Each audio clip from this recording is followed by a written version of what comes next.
Hey guys, it's your host, Avery Carl. Welcome to the Short Term Show special episode series on Myrtle Beach, South Carolina. I'm super excited to do this 10-episode deep dive into this market with you, and I wanted to make a few notes for you first. So if you want to set up a search for properties or see current purchase prices or current income numbers in this market, you can do that at our website, theshorttermshop.com.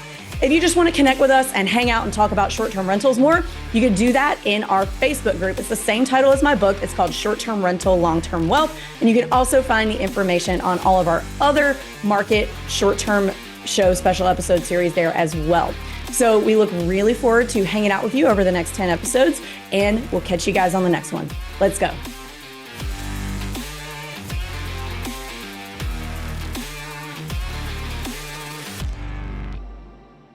Hey guys, welcome to another episode of the Short Term Show special episode series on the Myrtle Beach market. Really cool episode today. So today we're going to talk about the contract process. So as investors, a lot of times we know exactly what we're looking for in terms of the property, what we need it to make, the amenities we want it to have, the price range. But what we don't always know when we're buying in a new state is what is typical of the contracts and the contract process in that state. So we're going to go over that today so you guys don't have any surprises if and when you decide to buy with Bradley in Myrtle Beach.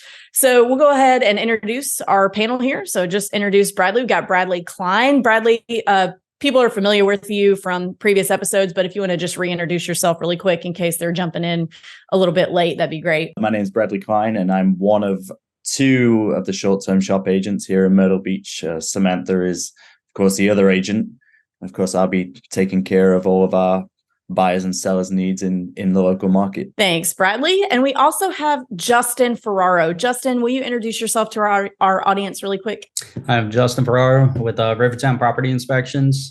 We do about 2,500 inspections a year, and happy to be on this show with y'all.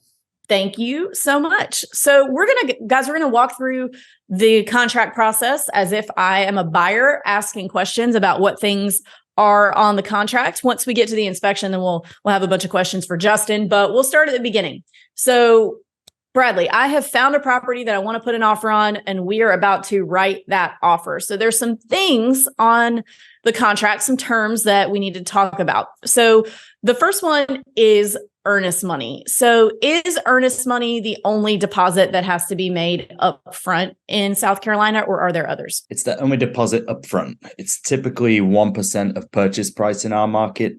And that's held by an attorney in most cases. Some brokerages will hold it, but obviously we're not a brick and mortar brokerage or team, if you will, but we're an attorney closing state, not a title closing state. So the attorney will hold that, and how much it is, typically it is 1%, but that can be negotiated, of course, depending on how motivated the buyer is. And then you negotiate how long the buyer has to get it to the attorney. For example, my preferred attorney, anything over $6,000 has to be wired. Otherwise, a check can be mailed directly to them, and then they'll hold it until closing. And then, of course, it will go towards closing costs at the funding table. Gotcha.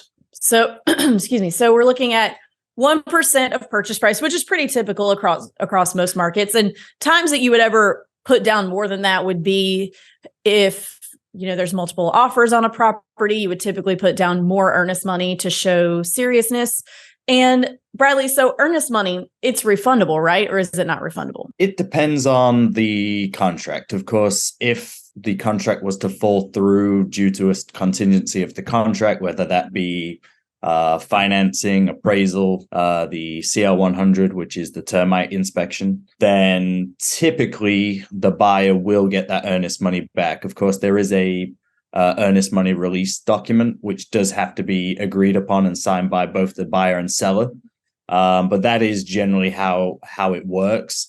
If, of course, the contract falls through outside the scope of the contract, then it does generally go to the seller. If we're a due diligence closing state, so we also have a separate termination fee, which is kind of like a good faith money, if you will. That amount, there's no set percentage per se. It's generally negotiated on the contract. It is typically substantially lower than the earnest money, and essentially if you were to terminate the contract during the due diligence period, which of course is when you would do your inspection or any inspections that you would like, if for any reason you weren't satisfied, you couldn't come to an agreement and you terminated the contract, then that termination fee would go to the seller, but it isn't held by the attorney. Nothing is done with that amount until we get to that situation, if you will. Got it. So that was my next question. So we're going to, it's refundable if you terminate under the contingencies of the contract, right? Correct. Correct. So one thing that I want to make sure people understand too, and we'll get to this more in a minute when we talk about inspections, is does the seller have to sign a release that says, okay, yes, I agree, this is terminated and we're releasing the earnest money? Or is it automatic that the buyer just gets it back if you terminate? They do have to both sign.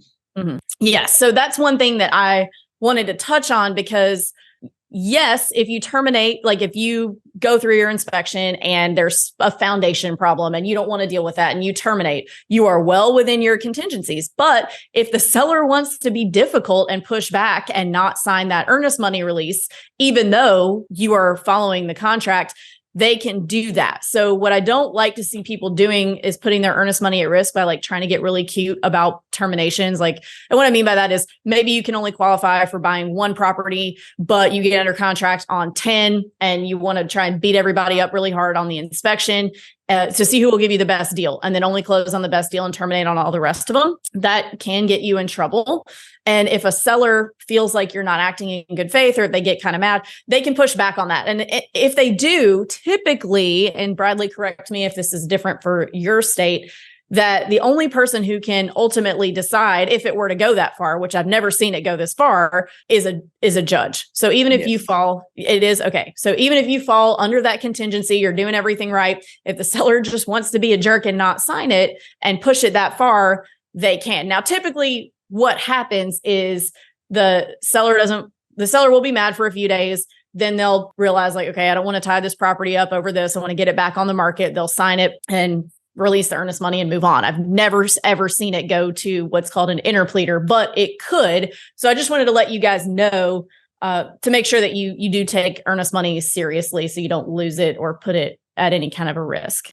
Yeah, and the biggest importance is actually sending it on time. A lot of times people see these contract dates as just tentative dates. They don't realize they're actually strict dates that have to be stuck by, and they'll just send the earnest money. They'll wait till the inspection because they don't want to send it, but they have to understand they're in breach of contract if they don't send it by that deadline. Gotcha. And what is the typical deadline for that? It's negotiated, but generally it's a week, depending if there's any holidays or anything. But generally, 5 business days is plenty of time. Okay, gotcha. So whatever the contract says, but typically it's like 5 business days? Yeah. Okay. So let's move on to some other terms of the contract. So some other things that we need to work out and have on this contract. One of them is furniture. So in this market, a lot of stuff comes furnished, right? Yes. So it'll be stated in the MLS if it's furnished or not, generally. Okay. There isn't anything in the contract per se, but we would have a separate, because typically if it's included, of course, you want to make sure you're protected. Most lenders don't like to see it on the contract, so we'll do a separate bill of sale for a consideration of $1 per se. That way it's all contractually binding. Okay, guys. So what Bradley means by that is when a property comes furnished, so furniture is considered personal property and not real estate, it has to go on a separate document, not the contract that you're buying the house with, especially if you're getting a loan, because the lender can only lend on real estate, not personal property. So if a property is coming furnished and the furniture is listed on the real estate contract, a lender can't determine, okay, how much of this purchase price is real estate and how much of it is personal property. And they can't lend on personal property. So even if you say, oh, well, 10,000 of this $500,000 is furniture, they can't lend on that. So you just have to remove all of it because it will get caught up in underwriting. It will mess you up. So typically, some states do have a line that says, here are all the items that come with the property at no additional value. And they do it that way. But in a lot of states like this, we have to put it on a separate furniture bill of sale. So it's not part of the real estate contract, but then you do have a contract for that furniture. Typically, it'll be for $1. Every now and then you'll run into sellers in markets like this who want to try and make money back off of their furniture. Not often. And to that, I mean, if it's me and I know it's an out-of-state seller who has this property that they want an additional 25, 30,000 for their used furniture, I'll just say, I don't want any of the furniture, because what's going to happen is they're going to get closer to the end of the deal and realize it's a much bigger pain to come get furniture. And then what do you do with all this furniture? Sell it? Do you is it going on Craigslist? And they realize, oh, if this person doesn't take the furniture, it's going to be really annoying for me. And they'll just give it to you, or at least give you like a really big discount compared to what they were trying to charge you. So that doesn't work every time. That's my strategy when they try to get you for the furniture. Say, well, I just don't want any of it. Come get it. And then they're like, oh, wait a minute. I don't want to do that. So that doesn't work every time. Okay. So we talked about furniture. So let's talk about disclosures, Bradley. So in some states, the disclosures on an investment property or a vacation home that someone doesn't live in are different than if they've been living in the home. So in South Carolina, do sellers have to disclose everything that they possibly know? So they do, and it is, of course, everything they know since owning the property, which is the seller's property disclosure. They do just have to disclose if it is a primary residence, whether it's a vacation property. And then, of course, if it is a vacation property, we have the South Carolina Vacations Rental Act, which in layman's terms, I mean, if you look at the document, and a lot of brokerages have their own versions of it, but in layman's terms, it basically states that this property is a vacation rental property, and it is subject to the 90 days notice upon closing. So you have to give the property manager 90 days notice, and all rentals within that 90 days do have to be honored before you can terminate the contract. Of course, a lot of these condos, for example, if you have a one-bedroom condo where there's 300 other one-bedroom condos, a lot of the times they'll reallocate bookings, because a lot of the time they operate like hotels and they won't book until a week or two out anyway. So in some cases, they're pretty lenient with working with the buyer to try and get rid of as many as possible, because in most cases, the buyer doesn't want to stick with the property manager because, of course, they make less money. And then the property manager takes a bigger chunk of the revenue. So they want to get away from that as soon as possible. But single family homes are a lot trickier just because there aren't as many of them, and it's harder to relocate people. So usually with single family homes, they do have to honor them. Okay. And that rule does not apply for every single state. So that's a really good call out that they do have to honor it. So when you say honoring for 90 days, obviously the property manager is taking their split on that 90 days, but who gets paid the owner split? Me as the new owner or the previous owner? You as the new owner. Okay, good call out. So guys, keep that in mind, especially if you're buying to cost seg in this market. If you're buying towards the end of the year, and you have to have that material participation where you have worked more on or in this property than any other person.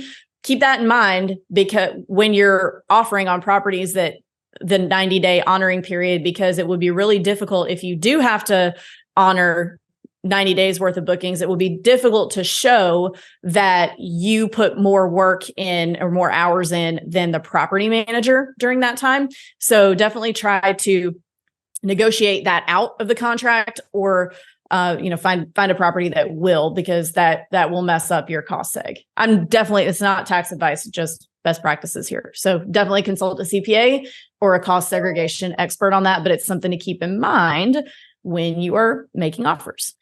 Okay, so let's talk about the contingencies of the contract. So contingency means the reason you can terminate and get your earnest money back. So what are the contingencies of the contract in South Carolina, Bradley? So the first contingency of the contract is the terms of purchase. So whether you're buying financed, which of course, if you're buying finance, that's going to be your contingency. Essentially, if the financing falls through, then you can terminate due to inability to obtain financing. We have separate to finance, we do have the appraisal contingency.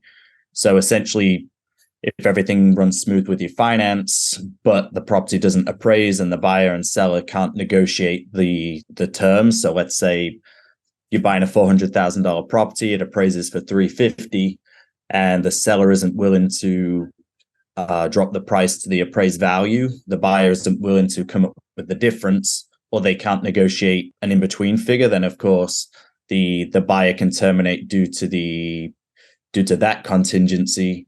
The due diligence period, which is, it's kind of separate to a contingency, but essentially you have the negotiated amount of time, which in our market, depending on the property and obviously the season, of course, in the summer, it would be slightly longer, but generally it's 10 to 14 days. And then that gives the buyer enough time to call up the inspector to get an inspector out there and then kind of go over the report, which Rivertown are awesome because they have a same day report. A lot of these inspectors take 1 to 2 days. Rivertown always have a same day return on the inspection report. Then, of course, you have to negotiate the repairs, but within that time, of course, technically you can terminate the contract within the due diligence period for any reason whatsoever and just pay that termination fee. But that's the area where the contract generally tends to, if it is going to terminate, it generally tends to be because of that reason. Then we have the CL 100, which is essentially a termite inspection. Of course, we live at the beach.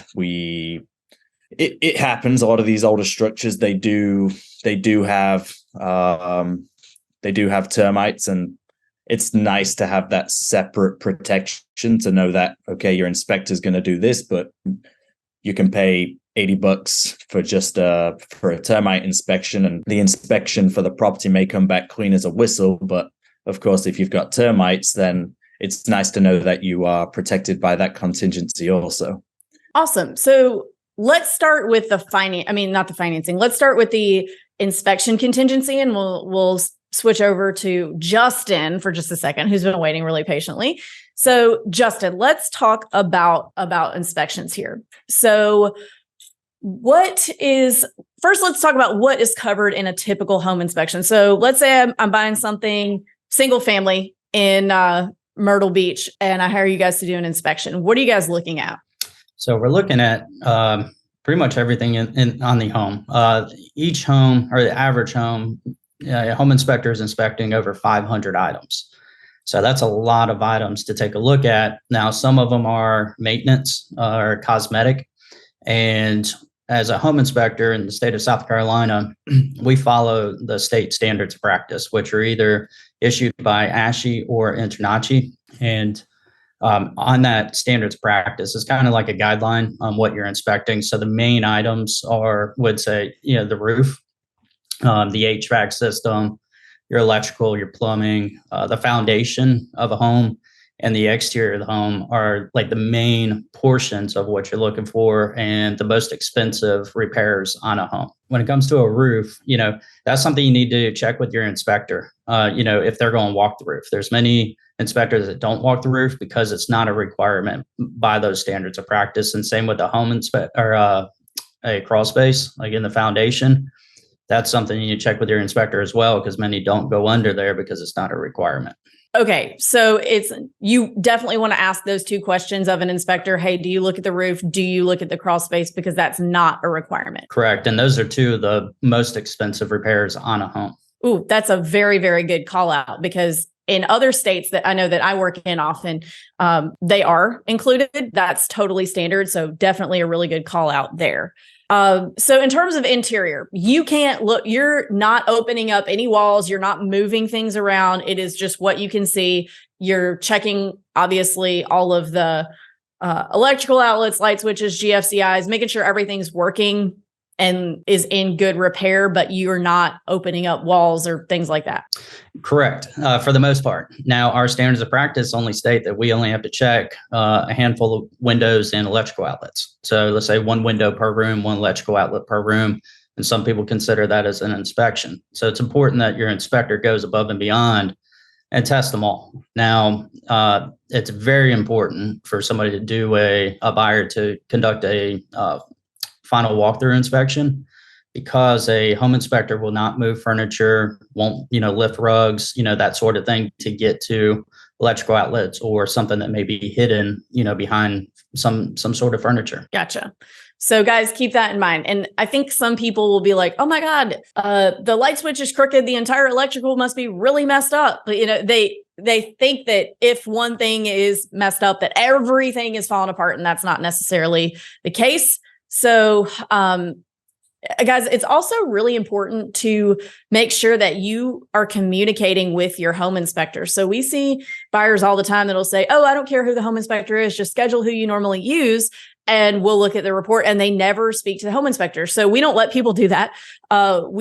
We will give you guys a list of, a couple good ones that we know, but it is your job to call the home inspectors, make sure that you understand what's covered in a home inspection, that you like this person, that this is the person that you want doing your inspection, and hire them yourself. But the biggest piece of the communication that I think people miss is once they get the home inspection back, is calling the home inspector and saying, hey, what's this, and this, asking all the questions that they need to know to understand what that home inspection says, because all home inspections are going to be like 10 pages. I've seen, we had a brand new construction in another market one time that we were the listing agents, and it was 27 bedrooms, and it was brand new construction. But of course it was like a 30-page inspection of not things that were done wrong or anything, but, just like, oh, they need to straighten this up. There was a pencil line here, things like that. And the buyer, who was not our client, came back to us and said, this is a 40-page inspection on a brand new construction. We want $200,000 off because there's a 40-page inspection.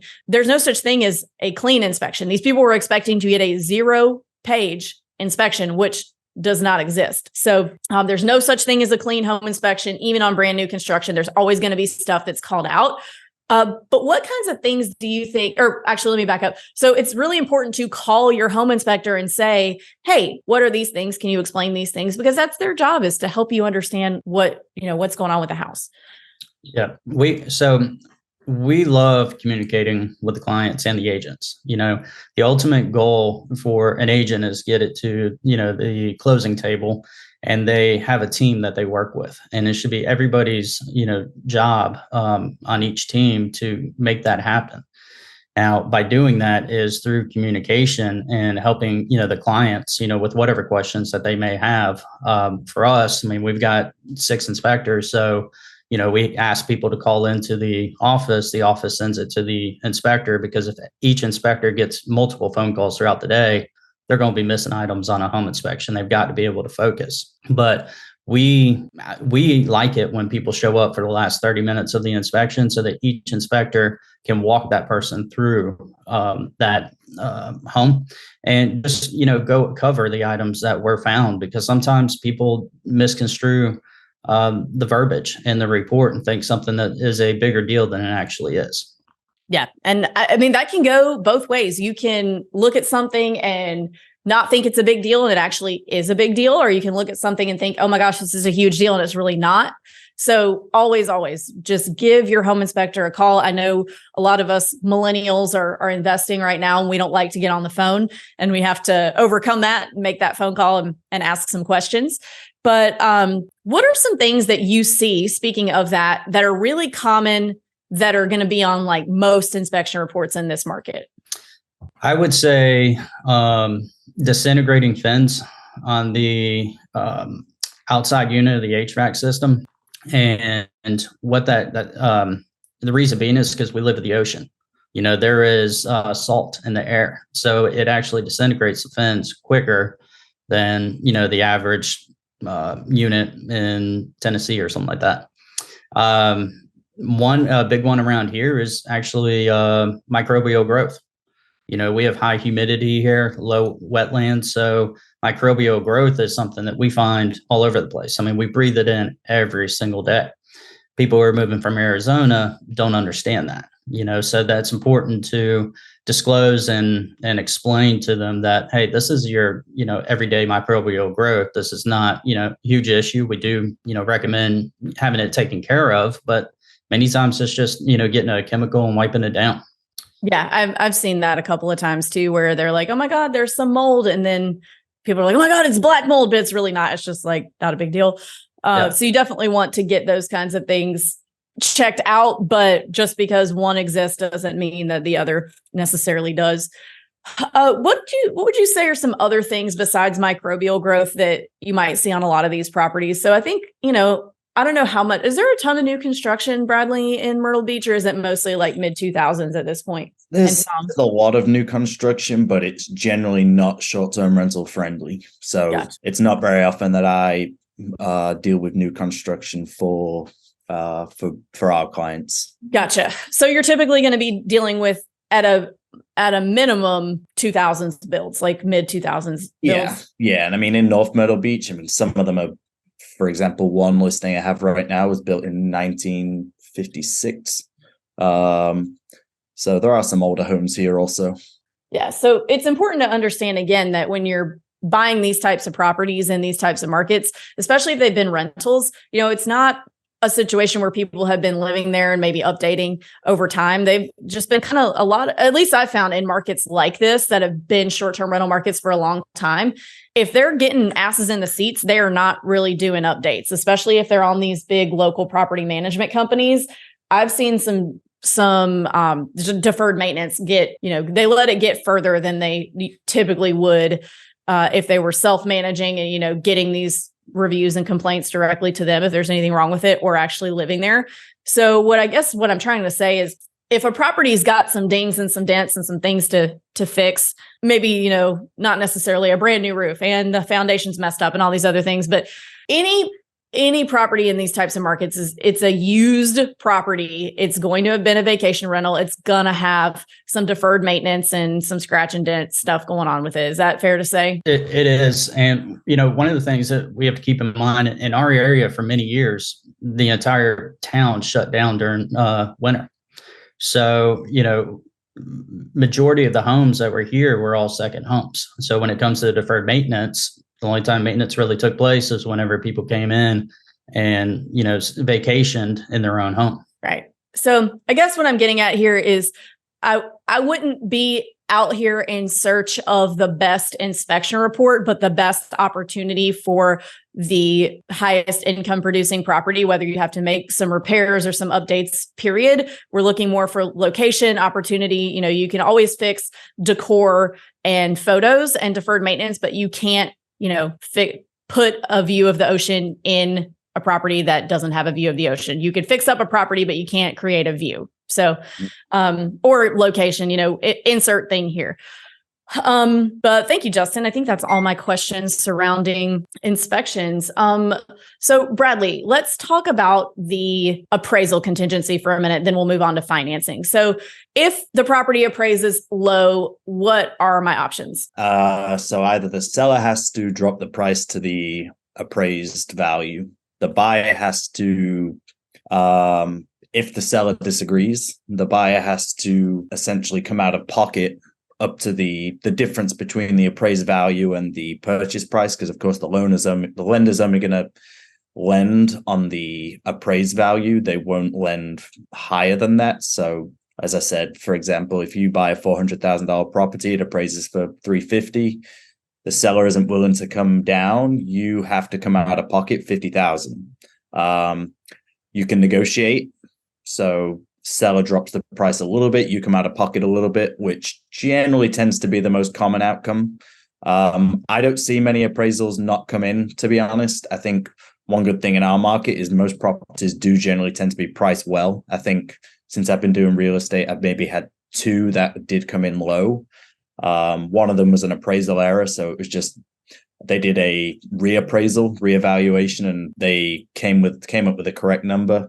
Second time we were able to negotiate, and then finally, if we can't come to an agreement, then of course you terminate the contract, and generally the buyer does get back their earnest money. Okay, gotcha. So 4 scenarios: seller can come down to appraised value, or buyer can come up to the contract price, which will be cash out of pocket. It won't be financed. So if you appraise 10,000 under, you've got to come with an extra 10,000 cash to closing. 3, we meet somewhere in the middle, or before we terminate the contract and move on. Yes. Okay, pretty straightforward. Now let's talk about the financing contingency. So if for some reason we are not able to qualify for financing, we can terminate and get our earnest money back. Is there any kind of time limit on the contract or timeline to where that can happen? Like, can that happen the day before closing? Like, the lender goes back and does their final thing and says, oh, wait, sorry, we missed something, or they lost their job or something? Yes. Okay. And it happens a lot with oceanfront condos because, of course, the rules with and I'm not a lender, so I'm not going to speak as a lender, but of course, the rules change all the times. So sometimes some of these oceanfront buildings that were extremely easy to obtain financing, now they want to get for example, this is a big one that happens recently, is they want to get the primary versus secondary versus investment ownership numbers. The HOA doesn't keep record of it. It doesn't pass, so it doesn't get financing, which that generally happens within the final week of closing. So the finance contingency, you are protected essentially from beginning to end. Gotcha. Okay. Because I know in some markets it has to be by a certain date, like, 3 weeks after the contract date. And if something happens after that, then you lose your earnest money. But that's good. So you're protected up until the time of closing. If anything crazy happens, like you lose your job, now you can't qualify. We're not adding insult to injury there. Cool. So let's see. So let's say we've made it through. We've gotten through our inspection contingency. Maybe we've gotten a few bucks knocked off. It's appraised. Our financing looks good. So now we're getting to the closing. So there's one other thing that will happen before the closing happens, and that is your final walkthrough or final inspection, depending on where you are. It's called different things. So what that is the opportunity for you as a buyer to walk through and make sure that the property is in the same or better condition than it was when you first got it under contract or when it was inspected. What it is not is actually a second inspection where you can try to find as many things wrong with it as you can and get a last minute discount. That's not what it is. It's just to make sure that everything is the same. And there's two people who can do this for you.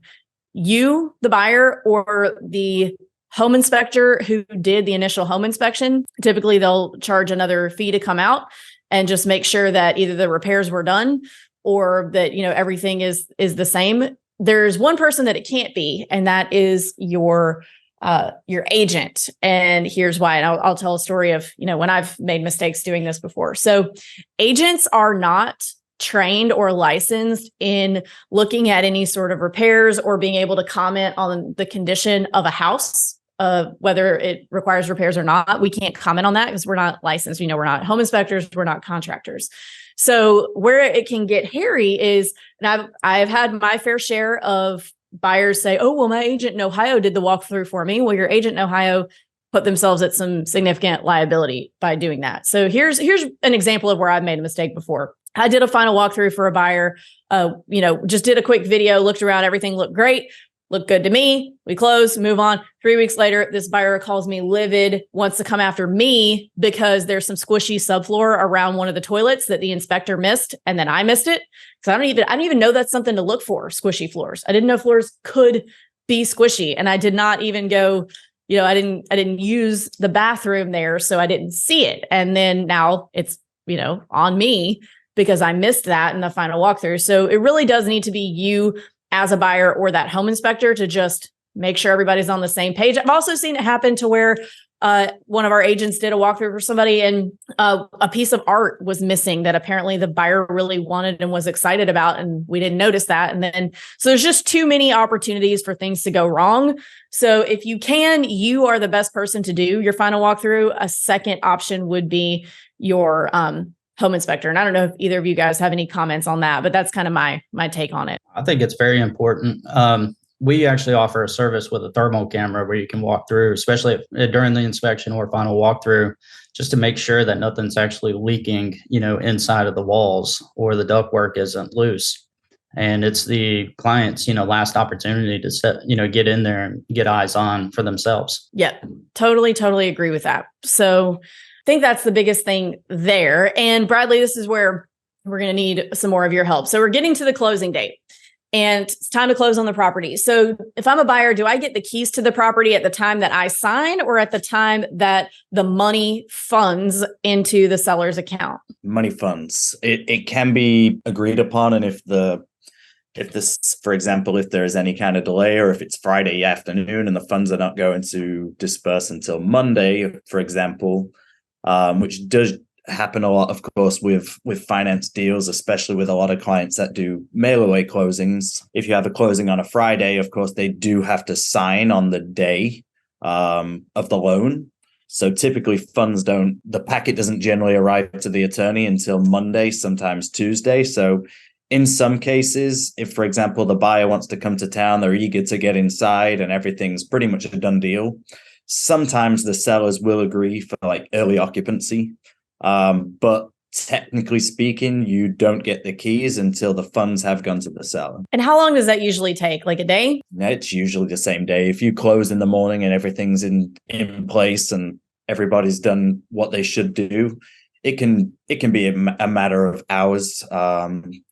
We record, everything is done digitally now, so they don't have to have a courier run down to the courthouse and record. They do it all digitally. So typically, once everything's done and they record, it can usually happen in a couple of hours. Okay, awesome. So where I don't want you guys to get tripped up is coming into town and closing at like 3 or 4 p.m. on a Friday, and then something happens and it doesn't fund, and then you're stuck with nowhere to stay until Monday. So try to time that at least. Yeah, I've seen it happen. Oh my gosh, I've seen it happen where people have a truckload full of furniture with them coming in from out of town. So try to time at the very least that closing to be first thing in the morning if you have to close on a Friday, but definitely bear in mind that you don't get the keys when you sign. You get the keys when it funds, and time that appropriately. Mm-hmm. Bradley, anything else related to the contract process in the Myrtle Beach market that we haven't covered that you think our listeners would benefit from hearing about? One point I do just want to touch on with the inspection stage. So of course, Justin did mention, of course, you can, if there's mold, you can have extra, I guess, inspections done, but some of them are not included in the general inspection. So, for example, if you want to do an air quality test, you would pay an extra amount for that. If you want to have the sewage lines inspected, you pay an additional amount for that. Everything's not included in the general inspection. And Gotcha. Yes, I can't stress enough to call the inspector after, because sometimes you look at the inspection and the buyer will freak out. But ultimately it may not be a huge deal. So always call the inspector to go over it with you. Because they can sometimes look scarier than they actually are. Really, really good advice. Well, guys, if you are ready to start buying in the Myrtle Beach market with one of our agents there, including Bradley, you can email us at agents@theshorttermshop.com and we'll get you connected. Or if you just want to hang out, learn some more, not quite ready to do that yet, you can join our Facebook group. It's the same title as my book right behind me. It's called Short-Term Rental, Long-Term Wealth. And we also have a live Q&A every Thursday that you can join. If you just have questions about short-term rentals, you can ask them to us there. Almost lost my train of thought. And you can join that at strquestions.com. Thanks, guys.